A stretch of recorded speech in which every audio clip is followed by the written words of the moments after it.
Hey guys, I hope you're doing well. I hope you enjoyed that little clip at the beginning. That was from a show my trio and I did at the Cape Fear Blues Festival a few months ago. That's in Wilmington, North Carolina, and it was at the Rusty Nail, which is a super cool club. We'll actually be back there October 21st. So if you find yourself in that area, come on out and hang out. But anyways, I got that clip. There was a really kind, awesome lady named Sue Crop, and her YouTube channel is Castro Music Freak. But anyway, she videos a ton of local and like regional kind of acts coming through the Rusty Nail, and then post the videos, which is kind of awesome. She does one, every few weeks. So she videoed our whole show, and I've been sharing clips as we get them, mostly on Instagram and Facebook and stuff. But anyways, I cut that one up. That was from, our little rendition of Stormy Monday. But thought it had some cool little slide things in there. One thing in particular I thought would make for a great little slide tip / mini lesson. I know, I done a video before on some of my tips about playing slide, especially in standard tuning. But this just reminded me of a particular thing that maybe you'll get some mileage out of if you're trying to learn to play slide, especially blues slide, and you're not in an open tuning. Although, even if you were in an open tuning, I think the same principle sort of applies and works.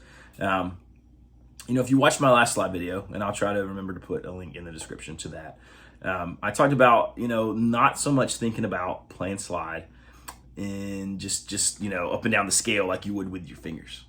Like if you were playing G blues with your fingers, you'd probably be playing this whole, 3-6-3, 5-3, 5-3, 5-3, 6-3-6. Just what we think of as G minor pentatonic or like G blues.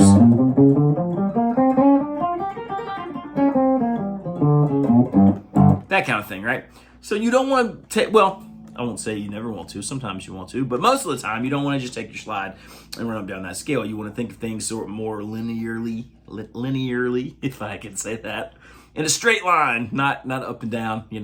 This way, not this way. But anyways, so yeah, and it's just all about thinking about, for me, especially playing in standard tuning, chord tones, right? Triads. Thinking about these little A-shaped things there for like a G and a C and a D, and then playing the specific intervals off of that. Now, I blend in the different scale things and different scale runs. But it's just, it's putting all these little tricks and tips and tools in your bag together, I guess, right? But, that was a fairly recent revelation for me, just a few, 3-4 years ago. There was a time in the not distant past at all where I felt like I was a horrible slide player. And I did fine if everything was melodic and like in a diatonic scale, just up and down the fretboard, with a lot of delay or whatever, reverb, cool, whatever. But I started playing more and thinking more that way, and I felt like I, could do a little better, get around a little better, than more sort of traditional or interesting things, slide sounds that I like, that I gravitate to, as a kid or a teenager, stuff like the Allman Brothers or, Warren Haynes or, whatever. A lot of the old Southern rock and blues stuff that I love. So that was a big part of it, the triad thing.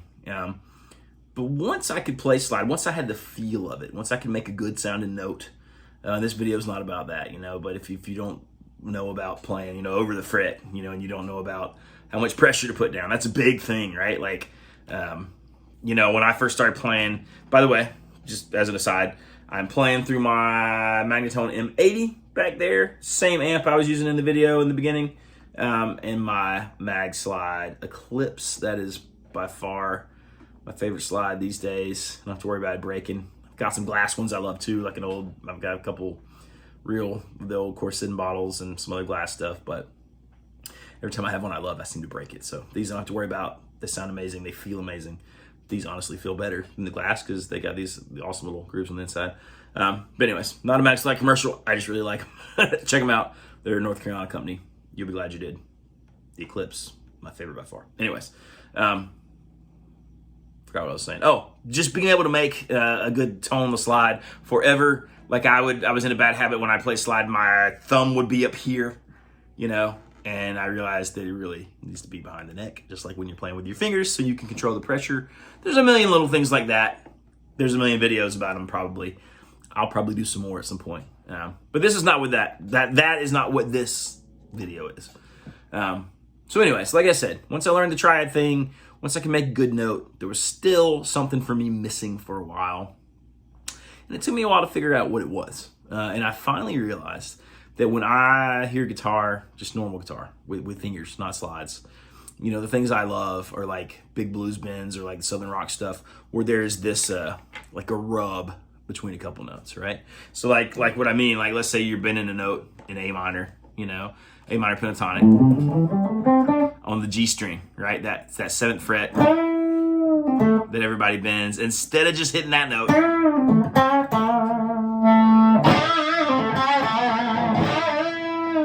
if you like add your pinky to the B string, bend both strings, and then like when I played that note and I came down, I didn't just play it, I pulled it.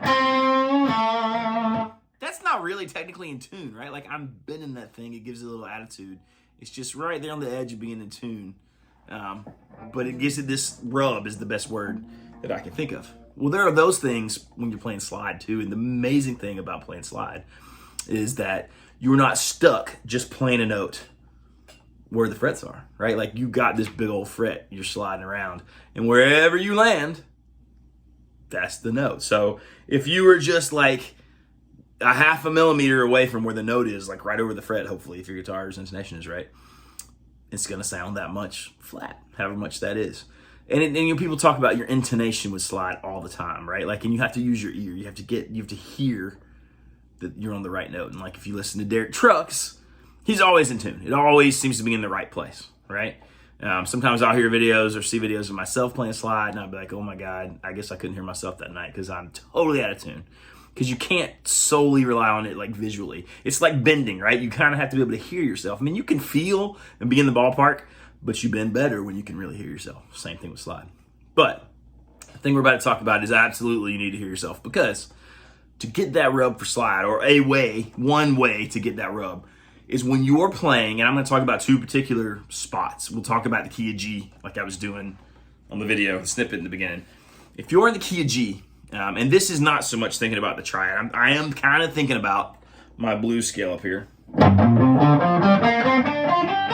You know, if I'm there and I'm on my B string, if I was to play, you know, like the B string on the 3rd fret, that's a D. That's the 5 in the key of G. Normal note, right? Really, really note you hear all the time, but nothing crazy about it. It's part of a G chord. If I go over 2 frets to 5, that's not in my blues scale. But that E is a really important note in the key of G, right? It's the 6, which is the relative minor. Maybe that means something to you, maybe not. Doesn't really matter. All you need to know is in the key of G, in that scale, right? Instead of me going 3, 3, 6, I can go 3, 5, 6. Like, so if I was playing with my fingers,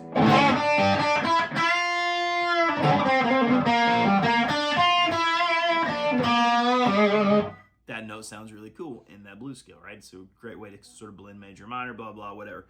But we can take it with our slide. And when we come from that, instead of just going like let's say from that 3rd fret to the 6th fret, right? Instead of just going straight there, I can go from 3 to 5, 5 to 6.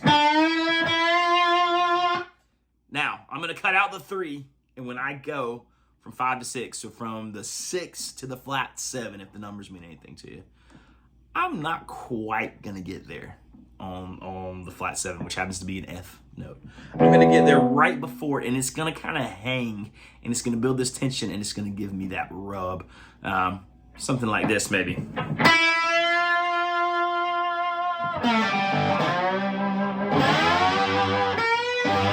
So like if I'm playing, you know.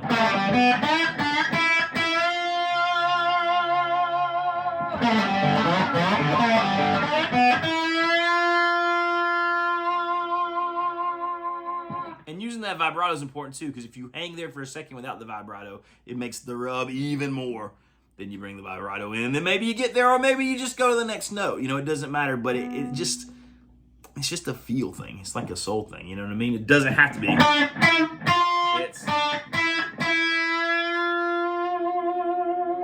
It's like that bend when you take your time getting there. You can do the same thing with a slide, and it really sounds cool. You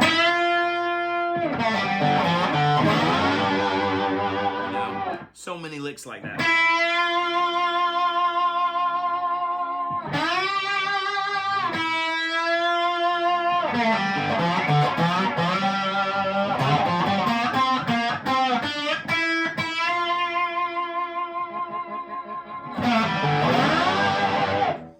But it just, you know, so when you are doing single note lines, when you are thinking about the scale, it's a great way to add that tension. The other one that I just want to hit really quick is the same thing on the B string, and this one's going from 11 to 12. It's your flat third, your minor third, which is B flat, to the major third of the G chord, or in the major third in the key of G, it's the B, right? So like I talked about in the last one, because here is your G triad. 12, 12, 12. So you can go 11, 12, and then up to the 12 on the G string, that's the G.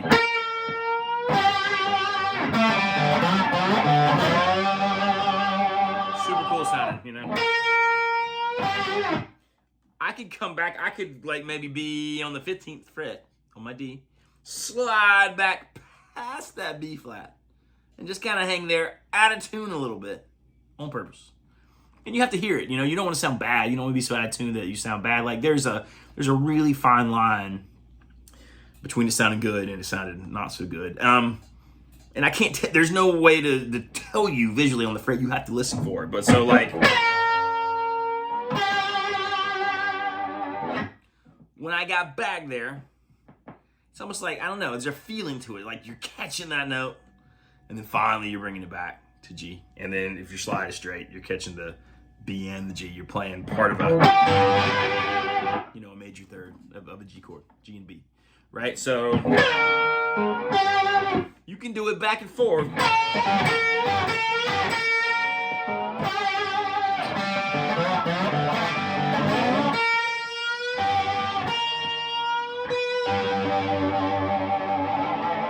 Just you put those two sounds together, get a good tone here.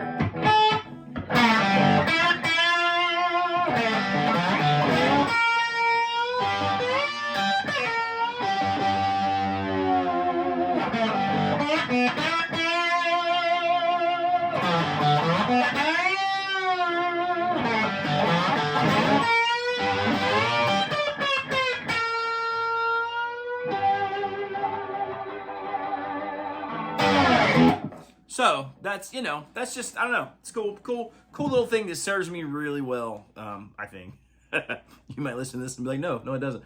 But no, it's a sound I really like. I think it makes your slide playing, you know, just gives it a little extra oomph. So check that out. Key of G, 5th fret to the 6th fret.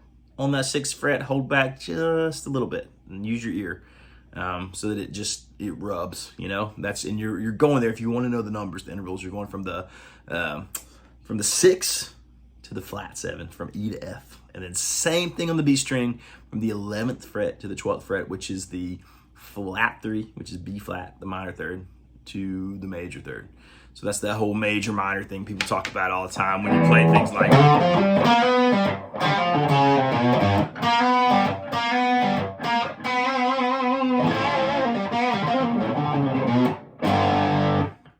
Just a way to do it with the slide. So anyways, hope that was helpful. A relatively quick little lesson. Again, hope you enjoyed the little snippet in the beginning. Hit like and subscribe. Click the bell so you don't miss things. Yeah, I'll see you next time. Thanks for hanging out. Appreciate it.